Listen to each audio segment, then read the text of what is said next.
one of my first interviews for the show, big interviews, was Erykah Badu. Wow. And after her concert, we sat down on the floor in her dressing room, and she was like, she stopped me in the middle of the interview, and she was like, I need you to know something. What you're doing, the way that you're doing this, your approach at, I don't know how old you are. And I was like, 16. She was like, your approach, you need to protect this. Wow. Because if you're able to grow this and develop this, you are going to do things in your life that you don't even see yet. And I can see flashes of it right now. And I was like, I don't know what that means, but thank you. Right? That's incredible. I mean, to have Erykah Badu speak life into you that way at such a young age, wow, that's incredible. It was unreal.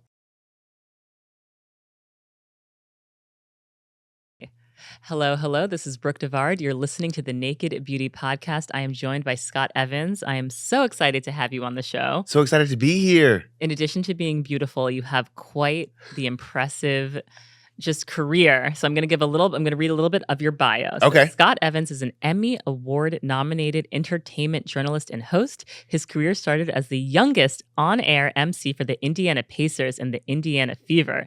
He currently hosts NBC Universal's nationally syndicated entertainment news show, Access Hollywood, and the talk show Access Daily with Mario and Kit. Mm-hmm. Okay. Scott connects us to the biggest stars in the world through his sense of humor, magnetic personality, and of course, his signature locks. But I know Scott from your own show, House Guest, where you interview incredible people like Cynthia Erivo. Mm-hmm. Who else have I seen on there? So many. Money Long, Yes. Chloe Bailey, Tay Diggs. Who's the comedian who I love? Kev on stage.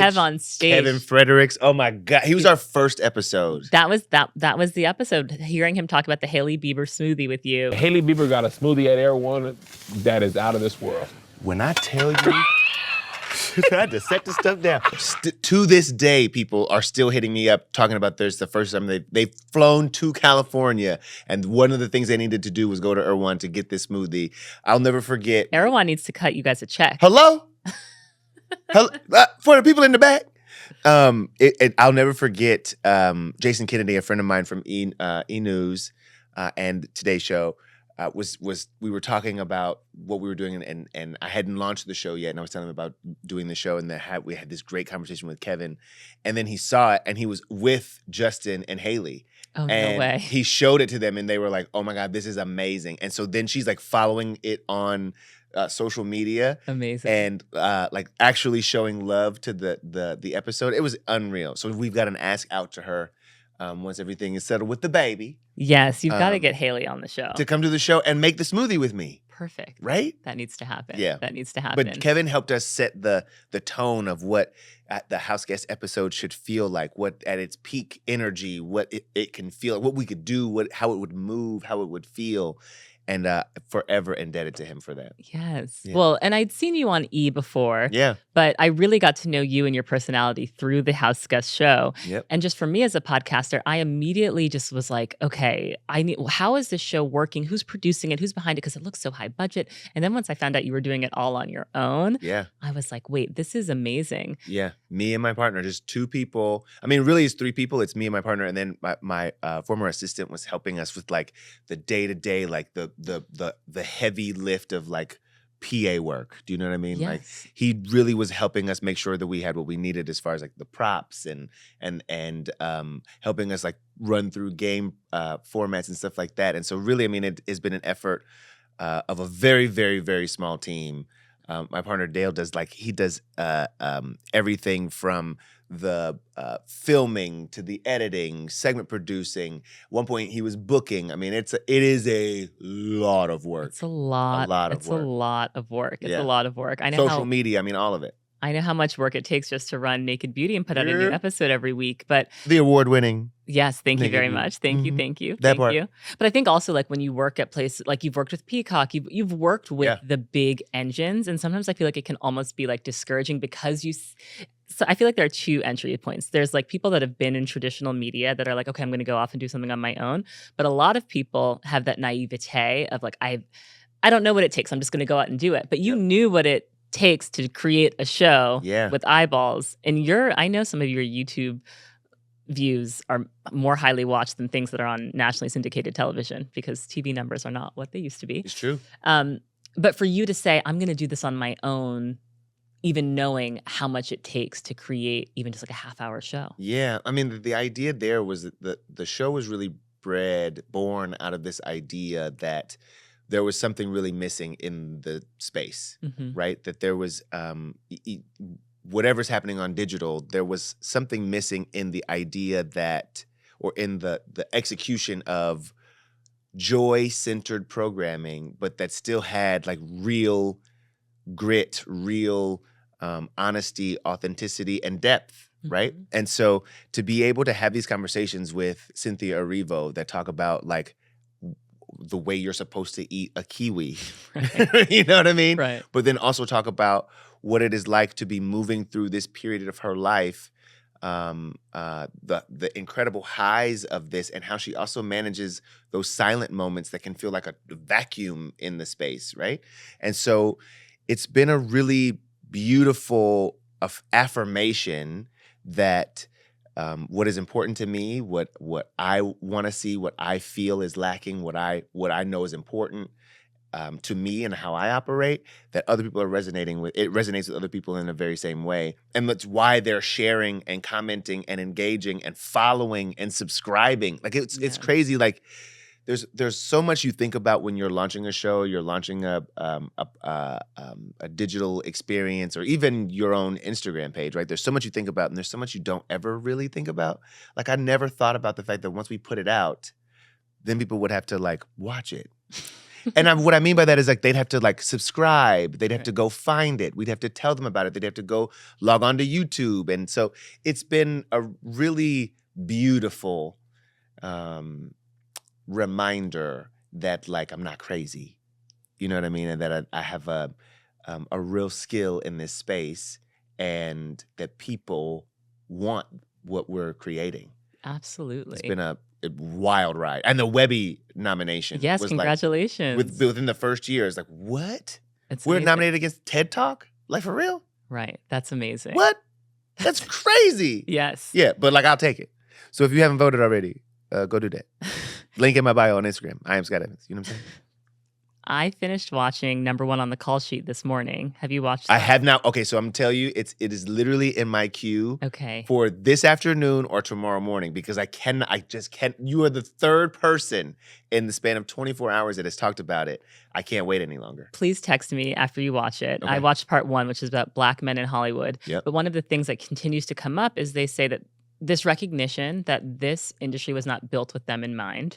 And so you hear from people like Kevin Hart and The Rock and Will Smith, who have built production companies and have built structure where there was no structure so that they could do the types of things they wanted to do in Hollywood. And that's, and thinking about the lane that you've built for yourself, it's like you kind of have to go out and build it on your own. That's what I've done with my show too. Exactly. I mean, you know more than most. Like the idea is, if you don't see it, then you should be creating it, right? Like if you want it but you don't see it, then create it. Yes. And like step in the power of that, step in the truth of that, and you can do it. You maybe can't do it alone. You probably shouldn't do it alone. But if you have to start alone, start.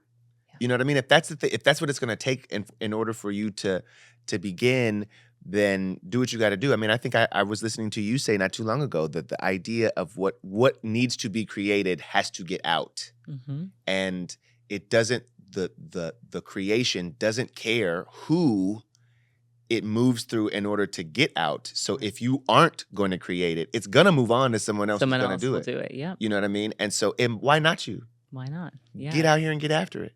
Let's go all the way back to Indiana. By the way, wait, you look fantastic. What is happening? Thank you. What is happening with this dress? This is just like easy lounge. I actually got this when I was pregnant, and I'm into it. Yes, it's very, very I am into easy. it. Yes. If you're listening and you're not watching on YouTube, go to the Naked Beauty Podcast YouTube and get into so you can get into this whole situation. Indiana. So I didn't know that your background started in sports. Yeah. Which is like so different from celebrity commentary. Oh my God, yeah. Or hard news. So I did sports. So first, when I was in Indianapolis, we started a television show. The group I was in, this youth development program through Indiana Black Expo, which was like the precursor to the Essence Festival. Okay. Right. So this nonprofit organization in Indianapolis started a youth development program called YVI, Youth Video Institute. And so we learned the basics of video production, and we created our own show called 360 Degrees. Okay. That aired on the MTV2 affiliate in Indianapolis. Wow. And so like we were celebs in our own right. Like we had a TV show on Indianapolis, like, and we were like traveling the state covering stories, everything from like teen homelessness to dating to college to sex. We did like a live demonstration about protection with sex. Like this young show about like how do you have these conversations? Who do you talk to about these things? Yeah. And there is where I really learned that like I had a skill for connecting with people and like getting them to share with me things that they wouldn't or haven't otherwise shared. One of my first interviews for the show, big interviews, was Erykah Badu. Wow. And after her concert, we sat down on the floor in her dressing room, and she stopped me in the middle of the interview, and she was like, I need you to know something. What you're doing, the way that you're doing this, your approach at, I don't know how old you are. And I was like, 16. She was like, your approach, you need to protect this. Wow. Because if you're able to grow this and develop this, you are going to do things in your life that you don't even see yet. And I can see flashes of it right now. And I was like, I don't know what that means, but thank you. Right? That's incredible. I mean, to have Erykah Badu speak life into you that way at such a young age, wow, that's incredible. It was unreal. And so like it exchanged her mother's and I think an aunt's information with me in Texas and was like, when you come to Texas, you come to the house. I was like, when are we going to Texas? It was an unreal experience, but that prepared me quite a bit for the other things in my life that would come sometime after it, right? And so starting at sports in Indianapolis with the Pacers, that job, I was live. I was on the court in the field house every game, every home game. And you're live with a live audience. Yeah. And you're the action of the game when the game stops. And so you have to keep people engaged. You have to re-engage them, and you got to energize them. And so I learned also the power of like what you can do in 45 seconds. Yes. What you can do in 2 minutes. Right. So doing a TikTok, doing a quick voiceover, that's nothing for you. You're Baby, like, let's get it. Yeah, right. You know You're what I like, mean? I'm ready. I'm down. It reminds me of that, that Steve Jobs quote where he always says, like, you can't connect the dots back. Like, you can connect the dots backwards, but you can't connect them forward, meaning like you go through things, you don't know why they're happening to you. Then you reach a point in your career where you're like, oh, this is why I did that. Absolutely. I want to hear about your early experiences with beauty. What were you like in high school? Did you feel attractive? What was the Indianapolis scene like? Okay, so I had gnarly teeth. Okay, your teeth are beautiful. I had braces. Braces. And still got Invisalign today. Okay. I had braces for 137 years in high school. Do you know what I mean? And like literally from I think my junior year of high school through freshman year of college, I had braces. Okay. And so before I had them, was very self-conscious about my smile and never really felt like I was like cute or attractive in that sort of way. I knew that my personality was winning. I knew that I knew I could get you to laugh. And I knew if I could get you to laugh, we were on, right? But no, I didn't really feel, I knew, and I also had like a really interesting way of expressing myself through clothes. Like I didn't how have were you like dressing? Oh my God, I had puka shell necklaces. Okay. But I also wore tall tees. I liked a high-waisted pant, I was mixing all kinds of stuff. Thrift shop, Fat Farm. Yes. No, but it sounds like you were ahead of your time, especially in Indianapolis. I feel like it's or maybe my perception of the Midwest is wrong, but I would imagine it's like a little bit safe. I bet you're right. Yeah. I bet whatever your perception is exactly it. We're the buckle of the Bible Belt. You know what I'm saying? Did your parents encourage self-expression? Yeah, my mom took me to get my ear pierced when I was 8. Okay, Mom. And I remember going to my first basketball practice that day. And my Uncle Bill, her brother, was my basketball coach. And he was like, what is in your ear? I was like, the earring. He was like, take it out. I was like, I can't. I just got it. He's like, take it out. I was like, I cannot. I just got it. He's like, well, go sit down. I was like, well, the thing I do not care about is this basketball practice. Right. This earring is staying in. Right. Do you see how good this earring looks? Priority. You know what I mean? So yeah, I mean, my mom was pretty open to, and I think encouraged me to express myself in whatever way I saw fit, really. You know what I mean? I was a pretty sharp dresser from a kid. Like, she dressed me pretty sharply. I remember I was in the 3rd grade and I had a pair of, it's so funny I'm wearing them right now and telling you this experience, but the 2nd or 3rd grade, I had a silk shirt, a pair of white jeans, and cowboy boots that I wanted to wear every day. Okay, this is a look. You know? You need to bring this vibe to Cowboy Carter. You already... When I tell you that it's literally my character is me in 2nd grade for Cowboy Carter, Yes. That's my vibe. 100%. Like it was a really, I remember this time because I was like, this is just what I feel strong in this, and I don't know why.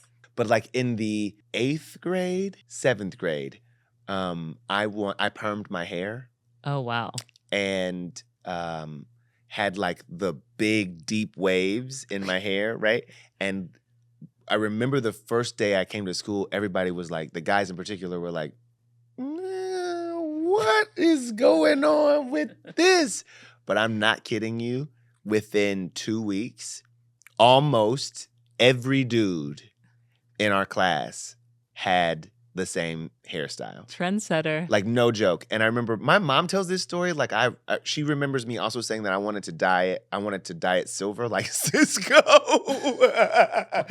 I don't remember that. I don't remember going that far, but I do remember having the perm, and I do remember feeling myself because the waves were so deep and my hair was so dark that it stood out quite a bit. So you understood the power of beauty and self-expression at an early age, it sounds like. Yeah. I mean, my mom was like, my mom was 20 when she had me. So we grew up together, right?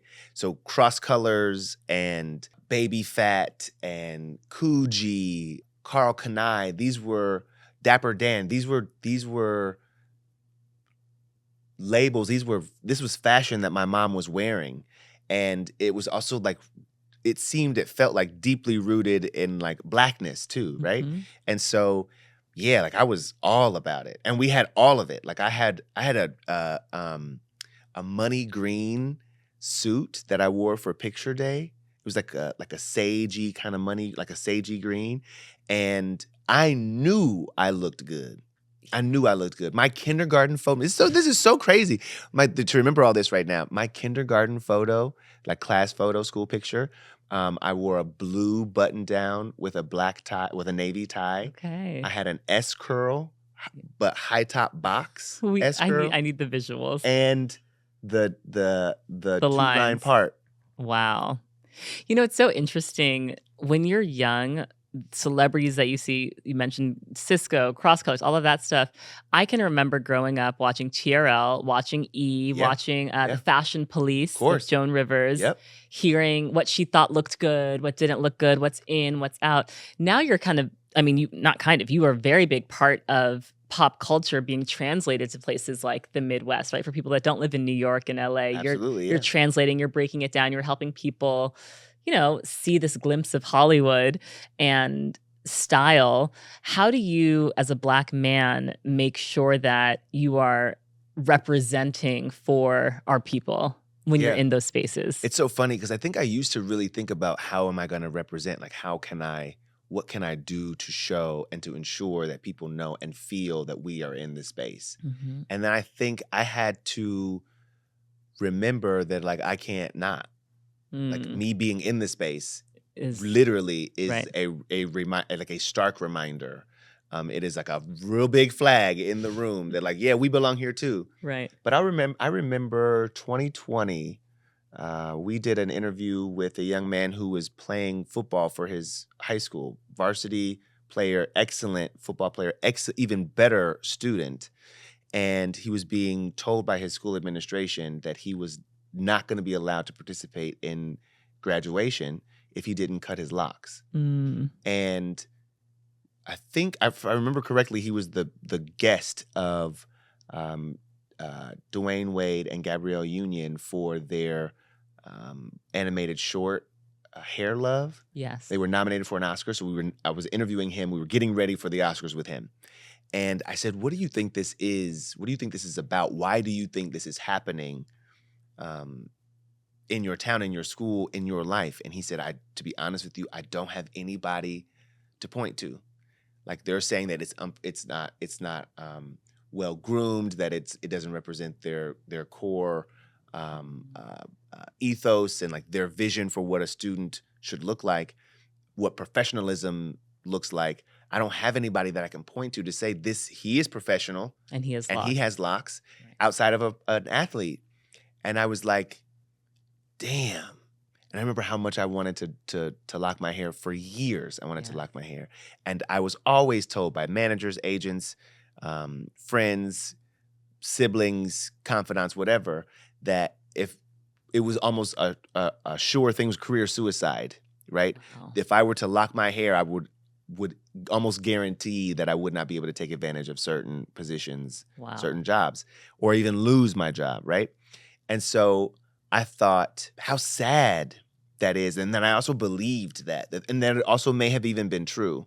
And then I was watching the video through tears of people affected, sharing the impact of watching George Floyd be murdered. And that his humanity was the thing that was not present in the center of this crime, that he somehow was not human enough. He was not enough. And so I was just like, okay, so we have all of this conversation around what Blackness is, how we own it, how we live it, how we show it, how we love on ourselves, right? And I was like, it's time to lock your hair. It's time to lock your hair. And like, it's time to lock it. And I thought about that young man, and I was like, well, he's gonna at least be able to point to me. Wow. He's gonna at least be able to point to me. And I went and got my hair locked, and I thought I had enough hair to go past the awkward phase. And y'all, I walked literally face first into the awkward phase. And like, you know, when you're growing your locks and they're short, you kind of get a little bit of time to figure out where they're gonna lay, how they're gonna lay. You can groom them in a certain, it was too much hair all at one time. First year of locks, baby, I was like, I don't know if this was the right choice. But now, I mean, it's so, it has become such a good, I think, mission accomplished. Yes, your locks are gorgeous. And I love the length they're at now. And I love just the way that you style them. Thank you. Did you have people that you looked to for your kind of vision board of how you wanted your locks to behave and how you wanted them to look? Maxine Shaw, attorney at law. Okay. That's with her bob, I was like, I want that. And there was something about it that seemed like modern. There was something about it that seemed like me. You know what I mean? There was something about it that also seemed to be masculine in a way that wasn't like so aggressive. And also I wanted to have a bob. Yeah. To be honest. I get it. Bobbiana. Who don't want a bob? A bossy bob? Are you kidding? There's just something about it. There's something about it. Being on TV, I think you were very, it sounds like your path was really through journalism, wanting to tell stories, but there is a very superficial element to TV where you've got to look good. That's it's part of the job. Part of mine. Right. So. Which I happily accept. I try my best. I do my best. And you look great. I'll take it. But early on, were there tips and tricks and things that you learned from makeup artists and just even like getting your skin right to look good on camera? Like, are there things that you picked up early on that you still integrate into your routine today? Yes. A friend of mine, Natasha, she's an incredible esthetician in New Jersey. She told me that in order to prep your skin and have it always be prepped, you should have some sort of essence that is applied to your face, some sort of spray or hydration that you apply to your face, just like you drink water, like for your skin. Yep. And so I have a few and they're always, the first ingredient is never water. the first ingredient is usually something like an aloe or something like that. And so, or rose water even, like not just like regular distilled as aqua. You know, when you see that aqua, it's mostly water, which is fine. Right. But like I wanted something that was really hydrating. Right. But she would say even like a water, like an Evian spray. Yes. Like every once in a while throughout the day, just on your face without makeup before, you know what I mean, before and after. So I do that still to this day. What are your go-to facial spritzes? Ooh, okay. So right now I'm loving one by a line called Todo. It's got like, I think it's like licorice root. It's got marshmallow root. It's got, there's no fragrance. It's got a little bit of squalene. Squalene, yes. Yep, that's it. A little bit of that in there. And it's the first ingredient is aloe. Yes. And so it's super hydrating. And I also use it on top of like show makeup because like, I'm not the person on TV that you will see. I'm not like a super matte. That's not my jam. I'm not. And like when you're starting out getting makeup done, everybody wants you to be matted down. Yeah, so is that matted down. And so how do you use your voice to speak up to say like this isn't? Is that you have to like rise up a little bit? I literally was like, y'all look crazy. Okay. I said, y'all look at that. He looked crazy. Yeah. We not doing that. And I remember when I first got like you get when I started at Access Hollywood, you get like this consultation with like a makeup artist and stuff like that. And she was like, okay, so you want to use Studio Fix? Is it Studio? Yeah, Studio Fix from MAC. Yeah, from MAC, you want to get this like this press powder. You want to use this. Oh, you have to buy your own stuff? Yeah, you got to buy your own stuff. Oh, see, I didn't know that. I was a guest East Coast correspondent when I started at Access Hollywood. Okay. First interview was with Taylor Swift. Went really well, but they were still like, you're a guest. And I was a guest correspondent for a year. Wow. Before they pulled the trigger or before we forced them to. It was like, what are we doing? What are we doing here? Like, what are we? Yeah. It was like that, you know, being like dating for Are you going to put a ring on it or not? Or nah. Like, what are we doing? You know what I mean? And so, yeah, when we had the little consultation situation, I remember being like, oh, this is a lot of products. Yeah, sounds like all on your face? Okay. So how do I do that? She was like, oh, no, you have a makeup artist. I was like, yeah, but when I don't have a makeup artist, can you show me how to do this? Right. And so she showed me, and I was just like wiping stuff all on my face, and I looked, and it was just like one tone. Because she also wasn't like, she was like, most guys on TV aren't going to want to do any sort of contour. They want the least amount of makeup on their face. I was like, how do I look my best? Your best, yes. That's what I want. You're like, I'm willing to contour. Baby. Right. Where do I put it? Do I put the contour right here? Does it go right here? Didn't have any idea. And so a lot of it has been trial and error. And like I'm constantly looking for new products, constantly looking for new shades. Fenty for a very long time has been a go-to for me when it comes to foundations because the kinds of colors that she had, I feel like really represented the tones in my skin, the gold and the red. Yeah, I was gonna say because you were like neutral, but you also have like golden tones, but then also red undertones. Yeah, you know, it's crazy. Yeah, it's crazy up under here. You know what I mean? The Caribbean is no joke.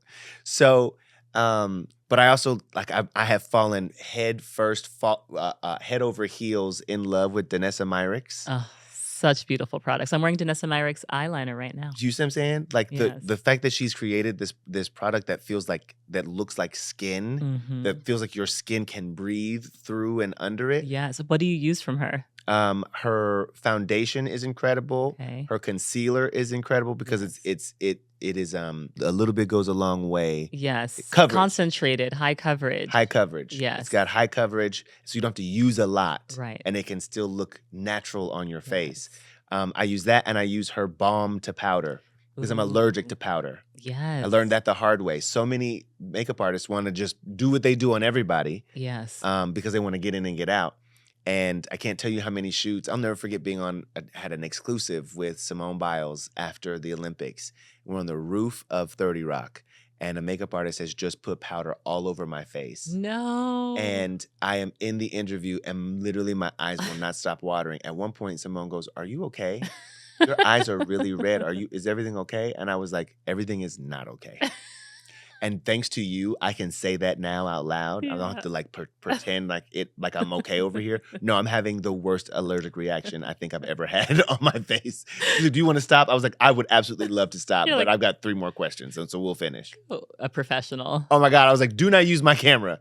Just all Simone. Simone on this. Right. But yeah, like I also love Laura Mercier. Okay. As a foundation that also feels like skin. Mm-hmm. Yeah, I'm into it. I'm into makeup in that I'm into men's grooming and products that can make men, that can help you get to be your best, look your best on camera. Yes. You know what I mean? Like you're probably never going to catch me in like a metallic eye. Right. You know, anything like that. But I will put on a brow. Complexion products. You know what I'm saying? What's your nighttime skincare routine? Okay, nighttime skincare routine. So I use, I'm gonna mess this up. Isamaya. Isamaya French? Yeah, yep. Isamaya, yeah. So she's got a wipe that is 0 waste. Okay, I've heard about these You rinse it underwater and it disappears. Amazing. But it's a serum. It's no water, no alcohol, is like the base of the wipe. Amazing. And so it literally lifts the makeup off of your face and leaves this beautiful serum on your skin. I need to try that. It ain't cheap, but it's cute. I need to try that. And it does. I think it works pretty for the amount of makeup that I wear, which is not a whole lot of makeup. Right. I'm off and I'm good. I often exfoliate at night. I alternate between like the chemical exfoliants, like the AEHAs and the BHAs, that kind of thing, and like a granular exfoliant, super mild, low, like a rice usually kind of situation. And then I am a person that's like treat, moisturize, seal. Okay. Treat, moisturize, seal. So whatever the treatment is, if it's hydration, if it's blemish, if it's I love a turmeric face wash. Ooh, yes. Turmeric's so good for your skin. It is so balancing and clarifying, and it just, I don't know, it just makes chocolate skin yummy. Yes. You know what I'm saying? And your skin's so even. Turmeric. Turmeric. What moisturizers do you like? Okay, let's see. I like one by, I think it's 111 Skin, or is it 1111 Skin? 111 Skin, I think. Yeah. Their hydration mask, like if I'm on a flight, it is on my face. Yeah, it's so good. It is so good. I also use it as a like the base, like a primer for makeup, because it has such a barrier on your face. Yeah. But then like your makeup feels like it's luminescent, and you know what I mean? I'm using dewy. I'm using their sunscreen right now, and it's so good. Yeah? Yeah, it's really good. Who just made a sunscreen that's like sheer? There are lots of sheer sunscreens now. But like, are they really sheer? Well, the unseen sunscreen from Supergoop is like fire. Totally clear. That's the one I'm thinking about. Yeah, it's really good. It's fire. Yeah. I don't wear sunscreen enough. I do believe I don't wear it enough. I'm all into like a gel moisturizer, oil moisturizer. I use it at the end of the night right before bed, emu oil. Ooh, emu oil. We don't talk enough about emu oil. I'm into it. That's a really nice, rich oil. I haven't used it in so long. Oh. Okay. Oh, and because where I live, like I'm in the desert, like the valley of LA. Okay. And so it's dry, it's hot, and it's bright. Mm-hmm. And so, after all that sun, you need some like real love on your skin. Yes. And it always just feels like, you wake up and your skin is just like. Yes, emu oil. Are you going to Coachella this weekend? I am not going to. I am going to Coachella this weekend. I will be watching it online. Yes. And having some drinks. I love that. And for you. Maybe some other things on at the house. I love that for you. Yeah. You interview so many beautiful people, and sometimes people translate on television or in magazines, and we think they're beautiful, but maybe not in person. But who are some of the most beautiful people that you've interviewed, where you're with them and you're like, this person is just glowing. There is just something stunning about this person. Before I tell you that, I have to tell you smell so good. Well, I'm wearing Naked Beauty. I know, but like you get every once in a while you get like a little. Have you been wearing yours? I have been wearing it, and I'm gonna tell you something because I have to buy another one because I was supposed to give it as a gift. Oh my gosh, I would have brought you one. No, it's fine. I'm gonna buy it. It's no problem. The crazy part is like you spray it and you're like the initial experience of it is superb. But what happens the next day when you go back to the thing you sprayed it on? Right. There is something about what you have created in this next day So like I spray clothes in my closet with it. Yes. It is. Yes, I love the way it smells on clothes. Oh, fire. Yes. Thank you for your service. You're welcome. Who is beautiful? Okay, so I will say this. We just did an interview with Miss Tina Knowles for House Guest. And the way that she showed up, the space that she held for me and allowed me to have with her was I've never had an experience quite like this. Yeah. It was something that I felt was very necessary for me, but the way that she was able to honor that and allow me to have that with her was unreal. I cannot wait for people to see it. But Rihanna is everything you'd hope she'd be. Yes. Everything. Your bestie. I mean, like at one point I was like, I feel like at this point we friends. Right. Like I feel like at this point. I feel like you guys are friends. You know what I mean? Like she is someone, makeup, no makeup. Like she is just a stunning woman. Crazy. It's crazy. We were on a boat and I was looking at her and I was like, enough. I was like, enough. She was like, what? I was like, enough. Right. It's unreal. I also would say, I have been surprised by a few people as well. There are people that you imagine are kind and beautiful and strong and powerful, and then you get in front of them and they are shy and reserved and sensitive. Do you know what I mean? And so I've always been kind of, those are the people also that I'm kind of drawn to as well, because they have this way of presenting for, whatever the need is. But then when you get closer to their real personalities, you're like, oh man, I just want to or you guys want to hug you. Yeah, you know what I mean? Yeah. So I've had some pretty incredible experiences in my career with like some of the best. I know. Starting with Erykah Badu at 16, is there anyone that you want to interview that you haven't interviewed yet? Michelle Obama. Okay. That will definitely happen. Yeah, I want it. Yeah. We're putting that out there. I'm going to say this, I know that I don't know why I'm already qualifying it like it's not going to happen. I would actually like to also sit down with Beyonce. We interviewed her when I was in high school. So shortly after Destiny's Child. Back when she was doing interviews. Right. You know what I mean? The promo. Like this was like I want to be a whale.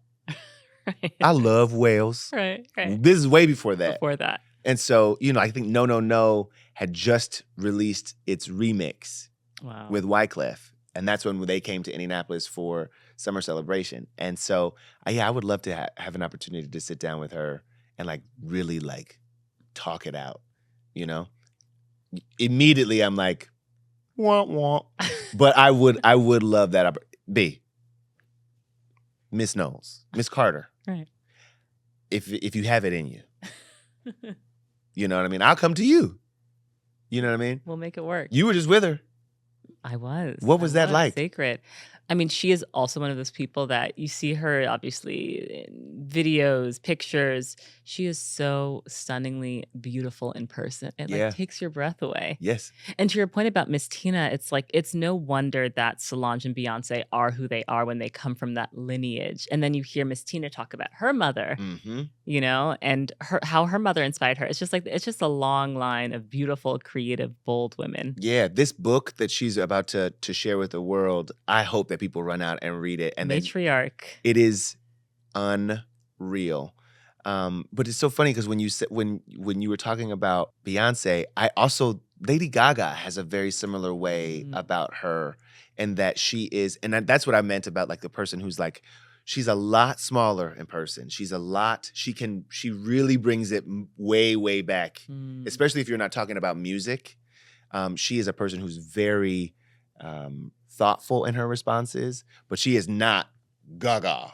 Right. You know what I mean? Right. In an interview. Not usually. That's her onstage persona. What about, have you interviewed dojacat? Yes. What's her vibe like? Because I feel like it gets chaos. Chaos. Pure chaos. I'll never forget. I brought my little sister to do an interview with her. We did it on her tour bus right before a performance. And never interview an artist right before a performance. Because they're just not in They're the right... not focused on you. They are thinking about the chords that didn't sound right, the lights that aren't correct yet, the outfit that they were going to wear doesn't match with the light. Like, they are not really thinking about you. And when I tell you we were doing the interview, and there were so many points she was like, I'm so sorry. What were we just talking about? And I was like, I don't know. You were talking. you were talking. But at one point I said, can you give me, my little sister is here and she is an aspiring artist. She's creating some pretty incredible songs. Having experienced what you've experienced in this business, what would you tell your younger self, your 20-year-old self, your 22-year-old self? She was like, oh, I mean, fuck them. I was like, what? She was like, I mean, no, not like, don't actually fuck them, but like, don't think about them. Don't think about them. I was like, did you hear that? Was that helpful to you? Okay, good. We're good. Thank you, Doja. I kind of love that advice. Yeah. I mean, I want to talk about what it's like being in this industry, being in Hollywood, rejection, setbacks. It all kind of comes with the territory. And you've been at it for a long time, since you were a teenager. Yeah. I've been in Access Hollywood for 10 years. 10 years. This May. Wow. Yeah. Wow. How do you handle, if you've ever been overlooked, setbacks that you have, feeling underestimated? Yeah. There's so many outside forces that come into play when you can have the biggest career aspirations, but sometimes things are not in your control. Yeah. How do you handle those setbacks? Do you go to therapy? Do you what recourse do you have? Therapy, journaling, meditation, core principles of self-care for me. Like, constant in my life. Maybe not all three at the same time. Usually there's some two. But those things are the things that I always return to. Prayer also always present in my life. I feel like the prayer is the part of the conversation where you're talking, where you're requesting, you're seeking outwardly, and meditation is the listening, right? And the getting out of the way of the magic to really like prepare yourself for, right? And to center, ground yourself. I will also say that like rejection is a part of it all. Like, it's just a part, like suffering is a part of the human experience. You know, it's like a Buddhist principle that like it is inextricable from the human experience. Mm-hmm. And so to get used to it, to welcome it, to feel it and to notice it, but to not make it your personality, to not make it your identity. Yes. Right? Is there a time that you've been overlooked that you can think of? And I'd be curious, because I think that people listening, whether you work in corporate and you're overlooked for a promotion, I mean, I think especially for people of color, we're consistently being overlooked for things. Is there a time when you've dealt with that? Oh, it happens to me all the time. It's one of the reasons why we created House Guest, because I was tired of going into I've got a first look deal, overall deal with NBC Universal and Comcast. Like, it is a sure way in to pitch your ideas, and we were pitching constantly. Talk shows, scripted shows, follow docs, sport history docs, like all this stuff. And much of it was going nowhere. And I wanted a win. I wanted something that we could control, something that we could do and that we felt strongly about, because we felt strongly about it. And that's how we started House Guest. But yes, I remember when World of Dance was being launched, and with the announcement came, and I was like, I want to host this show. But I will do anything on this show. Like, if it's a social media correspondent, whatever it is, I want to be a part of this. And when they announced that Jenna Dewan was going to be the host, Jenna Dewan Tatum was going to be the host, I was like, damn. Well, I mean, that does make sense. That does make sense. But I still want this job. There was something about the idea of not poisoning her achievement, her win, with my jealousy or with my negativity that still made that feel good. Do you know what I mean? Like, I was able to celebrate the fact that she got it, and it made sense to me, right? It won't always make sense. But I remember I didn't take no for an answer. And I remember when they decided they were going to go a different direction and not have a host, I was in front of every executive. I was in front of every talent rep. All of my agents, everybody was like, they don't want to host this season. We're going to submit you maybe next season, but we're going to. I was like, I just don't believe that. Something about that doesn't feel right. And I had dinner. It was supposed to be drinks. that turned into dinner, that turned into conversation after dinner, that almost turned into like a haunted house situation with one of the exec in charge, in fact, with World of Dance. And she was like, there's something about you that I just feel like more people need to see. And I was like, I'm going to be honest with you. I haven't talked about it this whole dinner, this whole situation, but I want to host World of Dance. And I don't know if you want one, if that's possible or what, but I don't think it would be irresponsible of me to leave this experience and not share that with you. Yes. She was like, I actually fuck with that. Like, thank you for saying that to me. Thank you. That was on like a Friday. The next Tuesday was, I think it was the Billboard Music Awards. And I was clowning like I normally do. At the show, Ella May was on stage singing Boot Up. And I was losing my mind with Stevie Mackey. And behind Stevie Mackey were executives for World of Dance, Benny Medina and Elaine Goldsmith-Thomas. And they saw us just cutting up. And they must have had a conversation that was like, well, why have we not brought Scott in? That was on a Tuesday. Wednesday, I got the call from the executive that I had gone out with the week before. There are people here from World of Dance in my office. Can you get here right now? Wow. I ran to her office. And they asked me, Elaine and Benny were in the office, and they were like, we hear you want to work on World of Dance. You want to host the show. Why are you the best host for it? I was like, oh, is this the interview? This is easy. No problem. And I laid it all out. I talked about the history that I had with dance. I talked about my interest and curiosity about the human story, that there were so many people who would be able to do, here's the scores, but I know how to get to the core of follow the story. Mm-hmm. I know how to help uncover what many people are maybe overlooking in that scenario. And we had a great conversation. It was maybe a 15-minute conversation. And the last thing I said was, they were like, okay, well, thank you. I was like, well, before I go, is there anything that we talked about today or we didn't talk about that you might see as a red flag or a reason why you would not be able to take me or hire me as the host for this show? That's a good thing to ask before an interview ends. Yes. Close the interview. And Benny looked at Elaine looked at Benny. They both looked back at me and they were like, wow, no one has ever asked that. And no, there isn't. Yeah. And I said, well, then on that note, thank you. And I'm going to go ahead and see myself out. And Benny told me later that it was that moment that was the sure enough for him, that shored up the deal for him, because he was like, people always try to sell past the sale. Mm-hmm. They always try to take it past the yes. And you identified, this is the moment, I've had it, and I'm out. And so I knew that you were the kind of person that we wanted to have this experience with. So that was on, I think, a Tuesday, or Wednesday. Thursday, I was on stage. Wow. Rehearsing for my first show for World of Dance as the host. And I didn't tell my agents that I had any of those meetings. I just let the deal come through. Wow. And when they called me, they were like, you're never going to believe. I was like, you don't think I would believe? And then they took their 10%. Of course. And I gave it to him. All right. And that's part of that's. And I gave it to him because I also know that like it's coming back to me. Right. In so many other ways. Like get your shit. I'm not going to keep you from yours at all. Right. At all. But I'm also going to make sure that it's time to get some more shit. So bring on some more. I love it. I love how you've navigated your career. And I think just your ease at being yourself is something that a lot of people can take away from this conversation. Like you are just yourself, and that's why people love you. What tips do you have for people that get nervous to speak, I feel like people, the number one fear in life, isn't it? Like public speaking is like the number one fear. Which is, I mean, it's true. Like I still do.